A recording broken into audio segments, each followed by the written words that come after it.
Hello everyone, welcome to part 51 of Let's Play Pokemon White. At the end of part 50, I said I was going to explore around some more areas with surf, so I'm going to do just that, and that sounded really derpy, didn't it? And yay, we have cherry blossoms again! It is spring, and there are cherry blossoms in the air, just like when we first started our journey.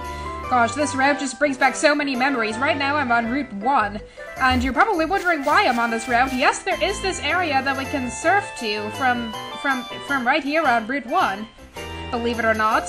You see this water past here? You may have recalled it from part 2 or something when I was over here, and I said, gee, I wonder what's past this water. But now that we have somebody with surf, we can actually see what's past this water. So let's use surf, let's surf on our elegant little swan and explore the water over here, and I ran into a rare Pokemon. And it's a red striped basculin. Yeah, that was eventful. That was really eventful, wasn't it? Come on, Charlotte, let's get the heck out of here. I just ran into that And that was a blue stripe basculin, and I don't want to use any repels yet because I want to show you what kinds of Pokemon are on this route. Because there's some double battle grass down there, as you can see, and we have a trainer we have to battle. Well, I don't know if Charlotte can handle this. I was going to switch actually to Chopper, the Axew that I caught in Mistleton Cave. So maybe I'll train Chopper later, or I'll just have Charlotte battle whatever this trainer's using, and it's a Swoobat. Well, I guess it's a good thing I did use Charlotte. Unless that Swoobat is... Well, I don't think Swoobat actually knows any attacks are going to be super effective against Charlotte. And fortunately, Charlotte knows electric attacks, so that'll be good. Let's have her use, I don't know, Thunder Wave first, even though she's gonna be faster than the Swoobat.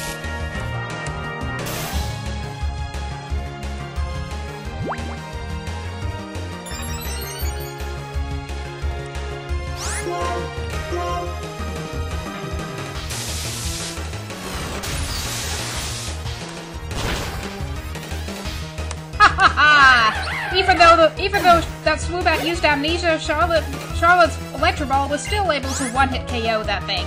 Now he's using a Simisear. Now she's using a Simisear. I'm gonna have to switch. And I'm gonna switch to... Well, I don't really have anybody who is really good against Fire-type Pokemon except for Cygnus, so I guess I could use Cygnus. But actually, I'm gonna send out Chopper, see how he does against it, because one thing I know about fire attacks is that they're not very effective against dragon Pokemon, which Chopper is. So let's see if Chopper can handle the Simisear.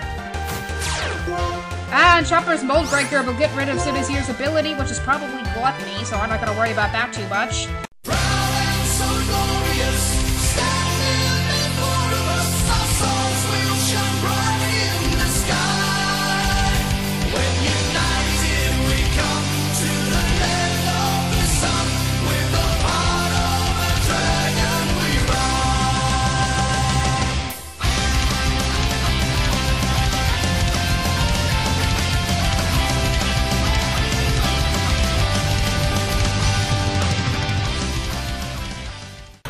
Alright, that was a 3-hit KO for Chopper, and Chopper just barely survived that battle. But I kind of expected that. But hey, at least Chopper defeated a fully evolved Pokemon, and that's good. And hey, he's learning Dragon Dance. That is a really good move for Chopper to have, because that'll raise his attack and speed. So I'm gonna go ahead and replace Scary Face with it, because I think he could put that to use more than Scary Face does. And Dragon Dance does have better accuracy than Scary Face, because it only works on the user, so it's kind of like 100% accurate no matter what. But yay, we defeated a trainer and we got a person berry, because apparently all rangers in this game give us berries after they defeat us. See, we get a battle and free food as a result, hooray! But I'm gonna have to use the healing item on Chopper because he lost quite a bit of HP in that battle. I'm gonna give him a soda pop. Yeah, Chopper, you did great in that battle. You totally deserve a soda pop to go with that. But now that we're right next to this double battle grass, let's see what is actually in this double battle grass. I think I'm gonna put Chopper second to the party just so we can gain some battle experience in case I don't feel like running away from some of these Pokemon. But the Pokemon in here are not really that interesting, so I don't think I'm gonna catch anything in this route. I think it's basically just Herdiers and Watchhogs and those kind of Pokemon, but this is a pretty big route. I mean, we have this guy over here. I don't know if he's a trainer or not, but he probably is. And I'm gonna keep Charlotte out, I guess. Yeah, it's a fisherman, so he probably has water-type Pokemon. Let's have Charlotte battle some water Pokemon. I probably didn't need to talk to this trainer, but he's using a Frillish. Okay, that's not bad, I guess. Even though Frillish has really good special defense, I think Charlotte can handle this.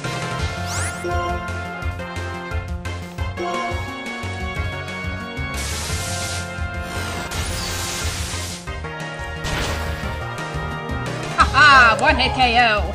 That's because Charlotte is much faster than that Frillish, because I know Frillish are slow, and here's another one I gotta keep battling, I guess. And it's a female Frillish. He has a male Frillish and a female Frillish. They must be really happy together, don't they? Let's defeat the couple. I feel really bad for craving such a happy couple, but it kind of needs to be done in order for us to proceed further on this route, right? I don't know what I just said there. So what's down here? We have another trader, but I'm gonna kind of minimize the number of trader battles I'm gonna have to be involved in, but I want to see what's down there, because I think there's an item over there somewhere, so I'm gonna put Chopper first in the party, so we can gain some more experience from battling this trader. This ranger. Ranger, battle me! You are no longer the Lone Ranger, because you are accompanied by none other than me. And you have a Pokeball at the end of a lasso, and you're sitting on a Cinccino. All right. I don't know if Chopper can handle a Cinccino, because Cinccino has some pretty strong attacks, especially if that Cinccino has the Technician ability. So I don't know if I should keep Chopper in here. But I guess I could just demonstrate his Dragon Dance really quick. Although even if he does use it, Cinccino's still gonna be faster than him. So maybe. Well, since I don't have anybody else who's really gonna be good against Cinccino, then I'll just see how Chopper does, I guess. Unless that Cinccino uses Sing. That is not good. I might have to switch out, because I don't want Chopper to have to endure attacks while he's asleep. So who can I switch to? I don't know, Lassie. Because I think that Cinccino knows mostly physical attacks.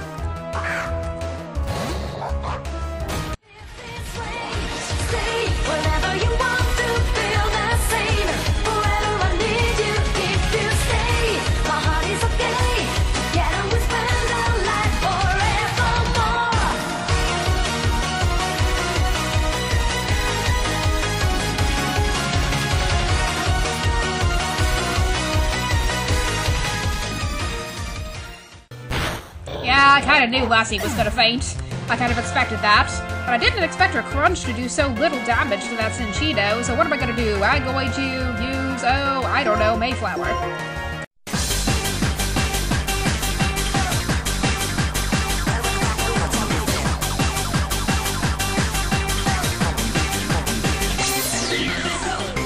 I'll be a dancing flower, dancing, I'll be a dancing senorita, ho ho.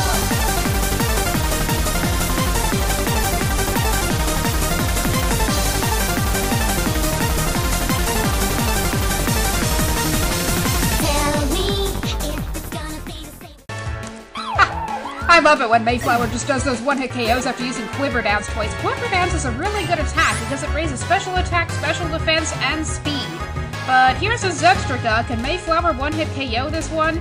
I know that Zebstrika might know Flame Charge, so I don't know if I should take that risk, but at least Mayflower will be resistant to Zebstrika's electric attack, so I think she can handle this one. Let's see if her Gigadra can actually one-hit KO the Zebstrika, because she got a +2 special attack boost from using Quiver Dance twice. Yeah, it is almost a one-hit KO. I guess it wasn't a one-hit KO, and that Zebstrika's using Flame Charge, but I doubt that'll one-hit KO it. I bet even if it uses Flame Charge again, then I think this will still... Then this will... Yeah, Mayflower's already faster because it got a +2 speed boost from using Quiver Dance twice as well. And that Zebstrika only got a +1 speed boost, and I guess Mayflower's already pretty fast, and I'm just doing too much talking in this battle, right? Okay, where's my berry? Where's my berry? It's a person berry! Hooray! Yeah. And I put Chopper first in the party, and Lassie fainted, so that means we're down one battler, but hey, we got a Pearl? Okay, that was probably not worth it. That was not worth battling that stupid level 35 Cinccino for. So here we have a gate, and it is empty. There is nothing written on this bulletin board sign. Let's see what this lady has to say about it. There is nothing of interest beyond here, and the electric bulletin board has gone pitch black. Kind of refreshing, isn't it? Refreshing? Refreshing! Yes, let us bask in the refreshing blackness of this blank screen. Wasting money is bad, because there are some things that could only be done now. I didn't read what she said. Wasting time is something blah blah blah. Stupid things that NPCs say that are not even going to be interesting. So here we have an area with water. Now this area is basically a water puzzle, so we're going to have to... You see that that area up there that has ripples in the water, that is actually current that'll push us downward. And we have a fisherman that I don't feel like battling, and let's see what this item is. Because I feel like checking out items. But that current up there is currently pointing downward, so we can't even get it. Hey, we got a TM for Toxic. That's really nice. Toxic is a really nice move to have if you're on a Pokemon whose main purpose is to stall, especially. So Pokemon who are slow and have good defenses, it's really good to have Toxic on these Pokemon, and here's a trainer. Yeah, let's see if... Apparently she mentioned an Alamomola. Does that mean she's going to use an Alamomola? Well, I guess Chopper could use some experience at least, and hey, it is an Alamomola. Now, Alamomola, I don't know if Alamomola has higher defense or special defense, but hopefully Chopper can handle this one, but Chopper is asleep. So I'm gonna have to switch out to somebody else. I'm gonna switch to Mayflower, just because Mayflower has ways to heal herself.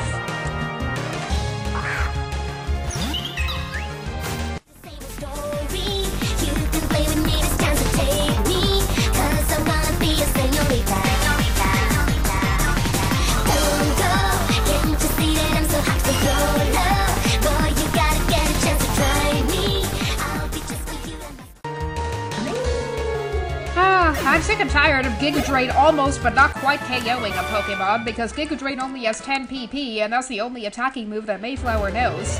Later on, she is going to learn an attacking move that's going to be much more useful at. Oh, and hey, that was a Frillish. I could have expected that because this is an ocean area, and a Frillish I think only appear in the ocean.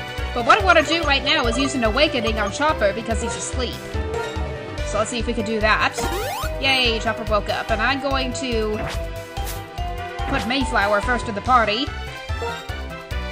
Just because there seem to be a lot of water Pokemon in this area, but maybe not Mayflower, maybe I'll put Charlotte first. Just because I'm kind of tired of having Mayflower battle all the time, but let's see where this current leads. Whee! We have these jumps that we get to go over. Whee! Is there anything over here? There's an item. Let's see what the item is. It's a Deep Sea Tooth. Now this is an item that'll make Clamperl evolve into Huntail when it's held and traded. But since Clamperl won't really appear until after we beat the Elite Four, then this Deep Sea Tooth is practically useless right now. But let's see what's in this bottom current. Because guess what? There actually is something at the end of this room. Something really interesting, actually. Now, you'll notice, and you probably can't see it because I'm not showing my bottom screen, but let me show you it for a bit. I have only 5 Pokemon in my party. Am I crazy or what? It's always dangerous to go on a Pokemon journey when you have less to explore a new area when you have less than a full party, right? Especially when there are lots of trainers in it, right? But actually, there is a reason for me having only 5 Pokemon in my party, and if I can center this stupid screen, then I'll show you it in a little bit. If I can center this stupid screen, there we go. But yes, there is a reason why I have only 5 Pokemon in my party. But I'll show you that in a bit, and let's see what's up here. Oh wow, we have this land area in the middle of nowhere and this hiker that we have to battle. Well gee, I'm gonna have to put Mayflower first in the party then, just in case he uses any rock-type Pokemon. Or I could put Cygnus first in case he uses either a rock or a fighting-type Pokemon, but chances are he's more likely to use a rock-type Pokemon like a Dumbledore or something. Yeah, how much are you willing to bet that his first Pokemon is going to be a Dumbledore? Let's see. Dumbledore? Yeah, it's a Dumbledore! Am I psychic or what? But I shouldn't be too excited because Mayflower's gonna have to 2-hit KO this Dumbledore, and the only attacking move she has is Giga Drain, so that's not good, but oh well, let's use this anyway. I guess if worst comes to worst, I could use an Ether or something on her, because I'm gonna have to do that because she's running out of power points for Giga Drain. And I know she's gonna be able to withstand this Rock Slide. It would be really frustrating if that Bulldor knew Protect, because that'll decrease her PP further. But fortunately it didn't. That Dumbledore is defeated, and Mayflower got to level 37. Now there is going to be a better grass attack that she can still learn, but I don't think she's going to learn it until like level 42 or something. But here's a Crustle. I don't think we haven't seen this Pokemon yet. This is the evolved form of Dwebble, and it's Bug and Rock type. So the Pokemon is Cygnus, I think. Except if that Crustle uses a Rock-type attack, it'll be super effective on Cygnus. And it also has really high defense, so Chopper is probably not the best Pokemon to use here either, but I'm gonna use Cygnus anyway, just because Crustle is weak against water attacks, and hopefully Cygnus won't faint.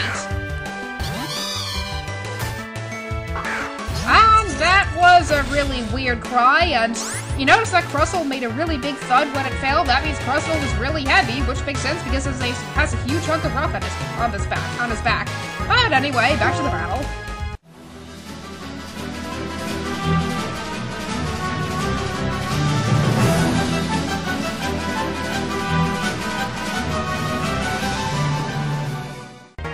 Okay, I guess that Feather Dance wasn't even necessary because Cygnus got a one-hit KO with Surf. That was nice. I guess Crustle has low special defense, and I didn't even realize it. Which is weird, because I remember clearly when we fought Dwebbles before that they didn't have that high or they didn't have that low special defense because they were able to withstand some of the water attacks I used against them, especially when Kikucho used to battle them before. But we just ran into a wild Dwebble, actually. That was a level 30 wild Dwebble, so I guess this is a great place to train water-type Pokemon, and I'll keep that in mind later. But this house over here is the reason why I had only 5 Pokemon in my party. Because, let's see what this ranger has to say. Pokemon Trainer, the sparkle in your eyes, I feel your kindness toward Pokemon. I have decided, I will entrust the egg I found in Relic Castle to you. Would you like to receive this Pokemon egg and raise it? So yes, this is precisely why I have 5 Pokemon in my party, so that I can receive this egg and actually have room for it in my party. So, we get a free egg! Hooray! I wonder what this egg will hatch into. The ranger said that they found it in Relic Castle. Does that mean it'll hatch into a Sandile or something? I guess we can only find out later on, right? Pokemon eggs hatch when you carry them with you. Being around healthy Pokemon helps them grow. And being around Pokemon who have the Flame Body or Magma Armor abilities will make it hatch faster. So I might have to have Fiend Fire in the party at some point just so I can help this thing hatch. But hey, check it out. I got a sweet deal for you. You don't know if Pokemon like to hide behind stones or rocks, yeah? They do. Sometimes they hide cool stuff, too. If you find something cool behind a rock, you should bring it to me. I'll make it worth your while. Okay. I didn't know that could happen, but I didn't know you could even find Pokemon behind rocks. And hey, we get a free healing spot here. That's really nice. Lassie especially can use it because she fainted in one of the trainer battles earlier. So I didn't even know that was a healing house, but I guess that's good. And I see an item down there, but I have no idea how I'm going to get to it, and I ran into a trainer without even realizing it. Well, gee, I wish I had put Chopper first in my party, but I guess I have no choice, right? Well, anyway, let's see what this backpacker has. And it's an Emolga. Okay, I guess Mayflower.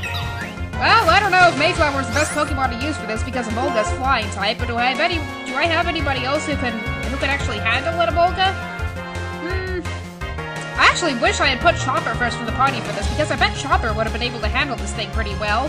But I'm actually going to switch to Lassie. Just because Lassie's really versatile at all. And that'll make up for the fact that Lassie fainted earlier.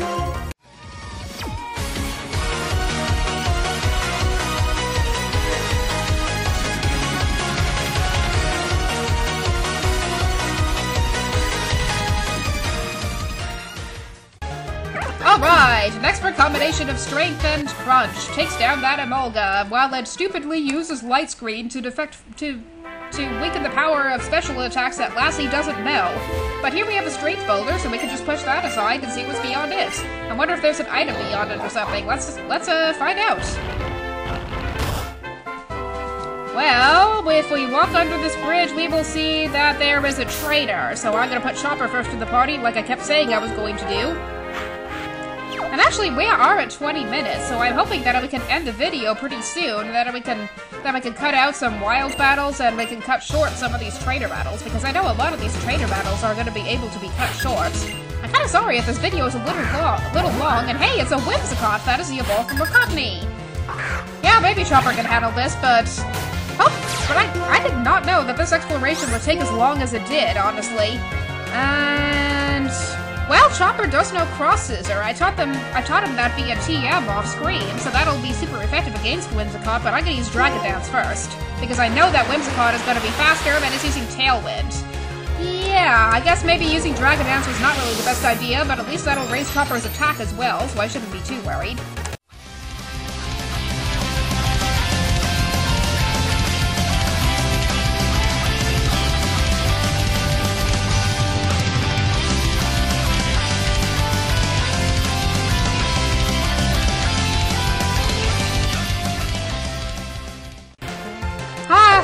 Why did that Cross Scissor not one-hit KO the Whimsicott on the first try? I guess Whimsicott has much higher defense than I've given it credit for. That or it didn't do as much damage as I thought because Chopper was not Bug-type. Oh well, that battle is over with, and Chopper didn't even take any damage during that battle, so I shouldn't be complaining, and here's a Dragon Scale.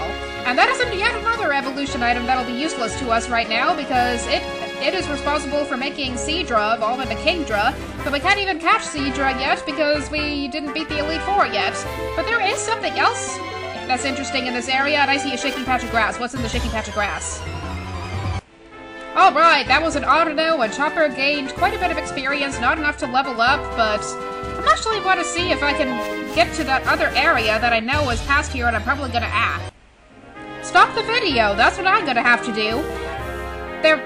I think that egg that I picked up earlier was basically the only interesting thing that I could do on this route so far. There is another interesting place that's over here, and that is past this insanely huge water puzzle. But I don't know if I'm even going to have time to show that, and there really is nothing interesting at the end of it. And that interesting thing can only happen if you have this certain legendary Pokemon. And since I don't have that legendary Pokemon, I can't even access that, and that legendary Pokemon is only accessible via an event anyway. So I think what I'm gonna do is I'm just gonna go ahead and fly back to Asira City and explore Dragon Spiral Tower. So I will do that in part 52, so stay tuned.